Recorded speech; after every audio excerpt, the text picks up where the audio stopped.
ଆଜି ଆମେ ଦେଖିବା ସାହିତ୍ୟର ସରଳାର୍ଥ ଆଉ ଦୀର୍ଘ ଉତ୍ତରମୂଳକ। କିନ୍ତୁ ଦୀର୍ଘ ଉତ୍ତରମୂଳକ ସରଳାର୍ଥ ସବୁ ପାଠରୁ ପଢିବା ଦରକାର ନା, କାରଣ ପଦ୍ୟରେ ଅଛି ଆମର 7ଟା, ମୁଁ କହିବି ତମେ 6ଟା ମଧ୍ୟ ପଢିଦେଲେ ହେଇଯିବ। ସେମିତି ଗଦ୍ୟରେ ଅଛି 6ଟା ପାଠ, ତମେ 5ଟା ପଢିଦେଲେ ବି ହେଇଯିବ। ତମକୁ ଯୋଉଟା କଷ୍ଟ ଲାଗୁଛି ତମେ ସେଇଟା ଛାଡିଦିଅ। କେମିତି କହିଲି ଏଇଟା? ଦେଖ, ଏଇଟା ବୁଝ, ତମେ ଜାଣିଦବ କେମିତି ମୁଁ କହିଲି। ଦେଖ, କେମିତି ଆସିବ କ୍ୱେଶ୍ଚିନ୍, କେମିତି ଆସିବ ନା ଦୀର୍ଘ ଉତ୍ତରମୂଳକରୁ ପଦ୍ୟ ବିଭାଗରୁ ଗୋଟେ ଦୀର୍ଘ ଉତ୍ତରମୂଳକ ଆସିବ, ବିକଳ୍ପ ସହିତ ଆସିବ। ବିକଳ୍ପ ଯେତେବେଳେ ଦେଲା ତା ଅର୍ଥ ତମକୁ ସେ 2ଟା କ୍ୱେଶ୍ଚିନ୍ ଦେଲା। ହେଲା, ଧରି ନିଆଯାଉ ତମେ ଗୋଟେ ପାଠ ଛାଡି ଦେଇଛ, ଆଉ କେତେଟା ଅଛି? 6ଟାରୁ। ସେ 6ଟା ଭିତରୁ ଗୋଟେ ଗୋଟେ ଆସିଗଲେ ତ ଭଲ କଥା। ଯଦି ନ ଆସୁଛି ବି, ଧରି ନିଆଯାଉ ଏପଟେ ଯୋଉ କ୍ୱେଶ୍ଚିନ୍ ଟା ଅଛି ମାନେ ବିକଳ୍ପରେ ଦେଇଛି, ସେଇ ପାଠଟା ତମେ ପଢିନାହ, ହଉ ଭଲ କଥା, କିଛି ଅସୁବିଧା ନାହିଁ। ଆଉ ଯୋଉଟା ପଢିଥିଲ ତାଇଁରେ ତ ଗୋଟେ ଆସିବ ନା। ସେମିତି ଗଦ୍ୟରେ ବି ମଧ୍ୟ ବିକଳ୍ପ ଦବ।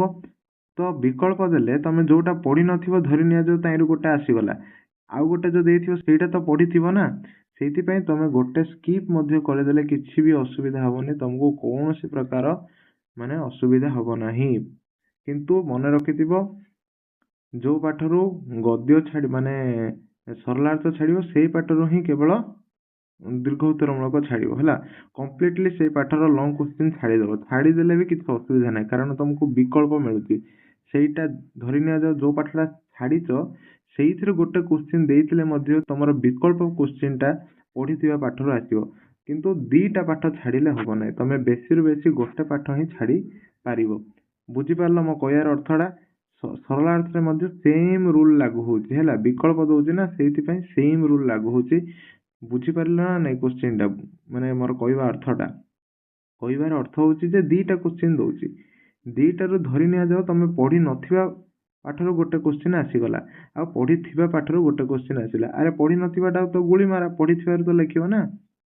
ବୁଝିପାରିଲ ନା? ଆଉ ଯଦି 2ଟା ଯାକ ପଢିଥିବା ପାଠରୁ ଆସିଲା, ତ ତମର ଇଚ୍ଛା, ତମେ ଯୋଉଟା ଲେଖିବ। ଠିକ ଅଛି, ତ ଏବେ ଯିବା ଆମେ କଣ କ୍ୱେଶ୍ଚିନ୍ ଦେଖିବା। ଦେଖ, ଏଇଟା ଫାଷ୍ଟ ଆମର ବନ୍ଦେ ଉତ୍କଳ ଜନନୀର, ଏଇଟା ଦେଖିବ ପୂତ ପୟୋଧି ବିଧୌତ ଶରୀରା। ଆଉ ମୁଁ କହିବି ମାନେ ରିସ୍କ ତ ନଉଛ, ଗୋଟେ ପାଠ ତ ଛାଡୁଛ ନା, ଆଉ ବାକି ଯାକୁ ଟିକେ ଭଲସେ ପଢିଦିଅ। ସେଥିପାଇଁ ସୁନ୍ଦର ଶାଳୀଟା ପଢିଦିଅ, ଉତ୍କଳ ସୁରବରଟା ପଢିଦିଅ। କିନ୍ତୁ ମୋଷ୍ଟ ଇମ୍ପୋର୍ଟାଣ୍ଟ ଏଇଟା ଆଉ ଏଇଟା। ଠିକ ଅଛି, ତାପରେ ଯିବା ଆମେ ନେକ୍ସଟ ଦୀର୍ଘ ଉତ୍ତରମୂଳକରେ। କଣ ପଢିବ ଦୀର୍ଘ ଉତ୍ତରମୂଳକରେ? ଏଇଟା ପଢ, ବନ୍ଦେ ଉତ୍କଳ ଜନନୀ ଏକ ଜାତୀୟତାବାଦୀ କବିତା। ହେଲା, ଆଉ ଯଦି ଜାତୀୟତାବାଦୀ କବିତା, ଏଇଥିରୁ ଟିକେ ମିଳତା ଜୁଲତା କ୍ୱେଶ୍ଚିନ୍ ହଉଛି ଏଇଟା। ଠିକ ଅଛି, କିନ୍ତୁ ତମେ ଏଇଟା ହିଁ ପଢିକି ଯାଅ। ତାପରେ ଆସିଲା ଆମର ସିଂହନାଦ ରଡିର, ଏଇଟା ତମର ମୋଷ୍ଟ ଇମ୍ପୋର୍ଟାଣ୍ଟ କ୍ୱେଶ୍ଚିନ୍।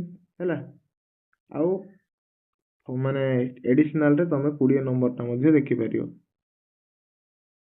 ସେମିତି ଯେତେବେଳେ ଆସୁଛି ଆମର କଣ ରାଘବଙ୍କ ଲଙ୍କା ଯାତ୍ନା କୂଳରେ, ଏଇଟା ହବ ତମର ଇମ୍ପୋର୍ଟାଣ୍ଟ କ୍ୱେଶ୍ଚିନ୍, କିନ୍ତୁ ଏଇଟାକୁ ତମେ ଏଡିସନାଲ ଭାବେ ଦେଖିପାରିବ।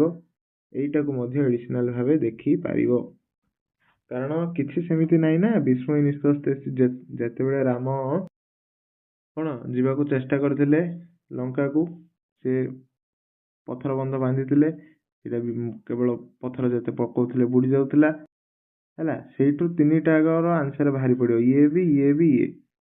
ସେ ବିଷ୍ଣୁ ନିଶ୍ୱାସ ତେଜି ଯେତେବେଳେ ବରୁଣକୁ ପ୍ରସନ୍ନ କଲେ, ସେ ଉପରେ ଲେଖିଲେ ଏଇଟା ହେଇଯିବ। ହେଲା, ରାବଣ ଯୋଉ ଶୁକ ସାରଣକୁ ପଠେଇଥିଲା ବିଭୀଷଣ ପାଖକୁ, ସେଇଟା ଲେଖିଲେ ଏଇଟା ହେଇଯିବ। ଅଙ୍ଗଦ ପାଖକୁ ଯାଇଥିଲେ ଯୋଉ, ଏଇଟା ହେଇଯିବ। ହେଲା, ଯଦି ତମେ ଗୋଟେ ହିଁ ପଢିବାକୁ ଚାହୁଁଛ ଏଇଟା ପଢ, ଆଉ 2ଟା ମୁଁ ଦେଖିଦିଅ ବୋଲି କହିବି ତମକୁ। ହେଲା, ତମ ପାଇଁ ଭଲ ରହିବ। ଆଉ ଏଇଟାରେ ଏଇଟା ପଢିବ, ପାପ କର୍ତ୍ତ ଜାନେ ପଢଇ ଅଜ୍ଞାନ। ହେଲା, ଆଉ ଯଦି କହିବି ଆଉ କୋଉଟା ଦେଖିବା ପାଇଁ, ତ 16 ନମ୍ବରଟା ବି ଟିକେ ଦେଖିଦିଅ। ଦେବା ପାଇଁ ନବଜୀବନ, ସ୍ୱର୍ଗକୁ କି ଓହ୍ଲାଇଛନ୍ତି ମର୍ତ୍ତ୍ୟ ଭୁବନ, କୋଉଟା ଆମର ମଙ୍ଗଳ ଓଇଲା ଉଷାର ଦେଖିବ। ଆଉ ଏଇ 2ଟା ଭିତରୁ କୋଉଟା ମଧ୍ୟ ତମେ ଟିକେ ଦେଖିଦେଇକି ପଳାଅ ବୋଲି ମୁଁ କହିବି। ହେଲା, ଏବେ ତମସା ନଦୀ ବିଷୟରେ ଟିକେ, ଆଉ ଆମର ଯୋଉ ରଘୁବଂଶର ଶୁଭ ସମ୍ବାଦିନୀ ହୁଅ ବୋଲି କିଏ ଉଷା କହୁଛନ୍ତି କାହାକୁ, ସରି ସୀତା କହୁଛନ୍ତି ଉଷାକୁ, ସେ ଉପରେ ମଧ୍ୟ ଟିକେ ଦେଖିଦିଅ। କିନ୍ତୁ ଏଇଟା ହିଁ ଇମ୍ପୋର୍ଟାଣ୍ଟ ତମ ପାଇଁ ରହିବ। ଏଇଥିରେ କୋଉଟା ଦେଖିବ, ପ୍ରଥମଟା ଦେଖିବ, ମରଣ ଦୁଆରେ ଚରଣ ଅରପି ଗାଁରେ ଅମର ଗାନ, ପଛି ଦିଅ ଆଜି ମାନବ ଶିରସୁ ସଞ୍ଚିତ ଅପମାନ। ହେଲା, ଯଦି ଆର ଦେଖିବା ଆମେ କ'ଣ ଦୀର୍ଘ ଉତ୍ତର ମୂଳକ କୋଉଟା ଲେଖିବା, ହେଲା, ମାନେ ତରୁଣ ମାନଙ୍କୁ କ'ଣ ମାନେ ଏଇ ଗୀତିକା ଯୋଉ ଆମେ ପଢିଲେ ମାନେ ଏଇଟା 22 ନମ୍ବରଟା ଉଦ୍ବୋଧନ ଗୀତିକା ଭାବରେ ଜାଗ ବନ୍ଦନ ହରାର ମର୍ମ ଆଲୋଚନା କର। ଯଦି ତମେ ଏଇଟା ପଢି ଦେଇଛ ଏକ୍ଜାମ ପାଇଁ, ଏଇ ଦିଟା ପଢିଲେ ମଧ୍ୟ ତମେ ଲେଖିଦେଇ ପାରିବ ଆରାମରେ। ହେଲା, ସେଥିପାଇଁ 22 ନମ୍ବରଟା ପଢ, କାରଣ ଏଇଟା ପୁରା ଟୋଟାଲଟା ପଢିବ। ହେଲା, ଏଇଟାକୁ ତମେ ଏଇଥିପାଇଁ ୟୁଜ୍ କରିପାରିବ, ଆଉ ଏଇଥିପାଇଁ ମଧ୍ୟ ୟୁଜ୍ କରିପାରିବ ଏକ୍ଜାମରେ ଯଦି ତମକୁ କ୍ୱେଶ୍ଚିନ୍ ଚେଞ୍ଜ ବି ହେଇଗଲା। ନେକ୍ସଟ ଆମେ ଯିବା, ଏଇଟା ପଢିବା ଆଇରେ ତୋର ମୁକୁତିରେ ମୋର ମୁକୁତିମା, ତୋର ହସେ ମୋର ହସ, ଆଉ 17 ନମ୍ବରଟା ବି ପଢିଦିଅ ବୋଲି ମୋର ସଜେସନ ରହିବ। କିଏ ମଧ୍ୟ ଭାବ ନାହିଁ ଯେ ଅଧିକ ପଢିବାକୁ ପଡୁଛି, କାରଣ ଏତିକି ନ ଦେଖିଲେ କେତେବେଳେ କ'ଣ ଆସିଯିବ କିଛି କହିହବନି। ଆଉ ଏଥିରେ ଆମର ଏଇଟା ଦେଖିବ, ତାଙ୍କର ଅଧିକାଂଶ ରଚନା ପ୍ରାଣଧର୍ମୀରେ ହାସ୍ୟ କୌତୁକ ଥିଲା, ବ୍ୟଙ୍ଗ ବିଦ୍ରୂପ ଧର୍ମୀ ଥିଲା। ଏଇଟା କହୁଥିଲା ଆମର କାନ୍ତ କବି ଲକ୍ଷ୍ମୀକାନ୍ତ ମହାପାତ୍ରଙ୍କର। ହେଲା, ତାପରେ ଗୋଟେ ଅଛି କ'ଣ ଆମର ଏଇଟା, ଆଚ୍ଛା ଏଠି ନାହିଁ, ଏପଟେ ହିଁ ଆଉ ଗୋଟେ, ସେପଟେ ସେମିତି କିଛି ଖାସ୍ ନାହିଁ। ଏଇଟା 24-25 ଦିଟା ଜାଗା ଦେଖିଦିଅ, 100% ଆସିବ। ହେଲା କି, ତମେ ଟେନସନ ହବାର କିଛି ନାହିଁ, ଏଥିରୁ 100% କ୍ୱେଶ୍ଚିନ୍ ଆସିବ, 100 ମାନେ 100। ଏଇଟା ତମର, ଏହା ତାଙ୍କ କୃତକର୍ମର ପରିଣାମ ଥିଲା। ହେଲା, ଦେଖ ମାନେ ଜନ୍ମଭୂମି ପାଠଟା କ'ଣ ଜାଣିଛ ନା, ବହୁତ ଇମ୍ପୋର୍ଟାଣ୍ଟ ହେଇଯାଉଛି, ମାନେ ଭଲ ଭଲ କ୍ୱେଶ୍ଚିନ୍ ଗୁଡାକ ଏଥିରେ ଦେଇଛି। ତ ତମେ ମାନେ କୋଉଟା ମଧ୍ୟ ସ୍କିପ୍ କରିବା ଉଚିତ ନୁହଁ, କାରଣ ସରଳାର୍ଥ ତ ଆଉ ଦୀର୍ଘ ଉତ୍ତର ମୂଳକ ତ ବହୁତ ସହଜ। କିଏ କେତେବେଳେ କ'ଣ ପଚାରିଦେବ କିଏ ବି ମାନେ ହଠାତ୍ କହିପାରିବ ନାହିଁ, ଖାସ କରିକି ଆମର ଜନ୍ମଭୂମିର। ହେଲା, ନିଃସହାୟ ଶୁଷ୍କ ତୃଣ ପରି ଭାସି ଚାଲିଛି, ସବୁ ମାନେ ସହଜ କ୍ୱେଶ୍ଚିନ୍ ଗୁଡାକ। ତ ମାନେ 3ଟା ଜାଗାକୁ ଦେଖିଦିଅ ବୋଲି କହିବି, ଏଥିରେ ସେମିତି ମାନେ କଷ୍ଟ କିଛି ନାହିଁ। ଏଇଥିରେ ଆମର ଯୋଉ ଦେଇଛି ସରଳାର୍ଥ କ'ଣ, ବିରାଟ ସାଗର ଆଜି ଦୁର୍ଲଭ୍ୟ ହୋଇନାହିଁ, ତୁଙ୍ଗ ହିମାଳୟ ଦୂର ହୋଇ ନାହିଁ। ଆଉ ଏଇଟା ଗୋଟେ ରଖିବ, ଭାରତର ବୈଶିଷ୍ଟ୍ୟ ତାର ଆଧ୍ୟାତ୍ମିକତା।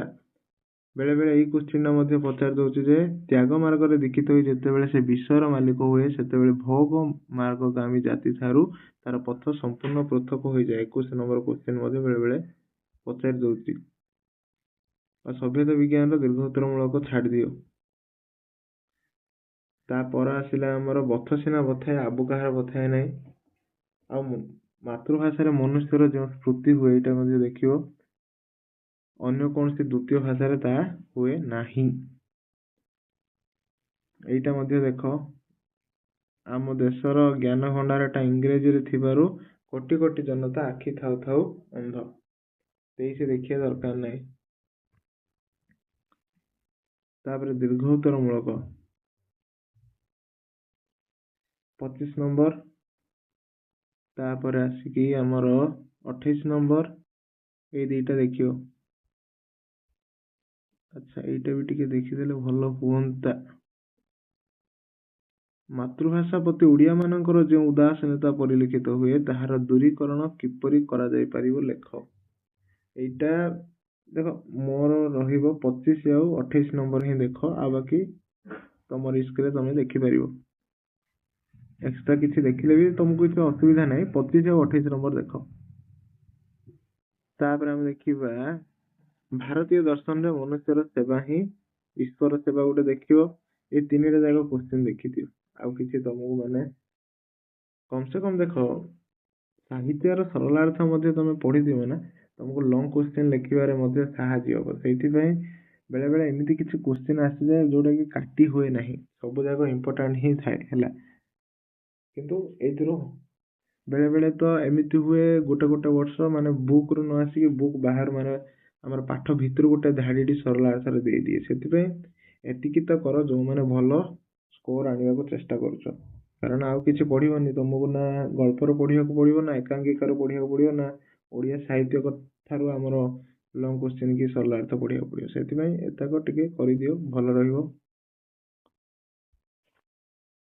ବିବେକାନନ୍ଦଙ୍କ ଭାରତ ପରିଭ୍ରମଣରେ ଉଦ୍ଦେଶ୍ୟ ପରିଣତି ଆଲୋଚନା କର। ଆକ୍ଚୁଆଲି ସତ କହିବାକୁ ଗଲେ ମୁଁ ଯେଉଁ ଗୁଡ଼ାକ ରେଡ୍ ପେନ୍ରେ କ'ଣ କରିଥିଲି ମାର୍କ କରିଥିଲି ସେଗୁଡ଼ାକ ହିଁ ମାନେ ମୋଷ୍ଟ ଇମ୍ପୋର୍ଟାଣ୍ଟ, କିନ୍ତୁ ବେଳେବେଳେ କ'ଣ ହୁଏ ସେଇ କୋଶ୍ଚିନ୍ ଯାକ ଆସେ ନାହିଁ, ସେଥିପାଇଁ ଆଉ ଗୋଟେ ଦୁଇଟା ତା ସାଙ୍ଗରେ ଧରିକି ଚାଲିଥିଲେ ଭଲ ହେଲା। ଆଉ ଏଇଟା ଦେଖିବା 29 ନମ୍ବର।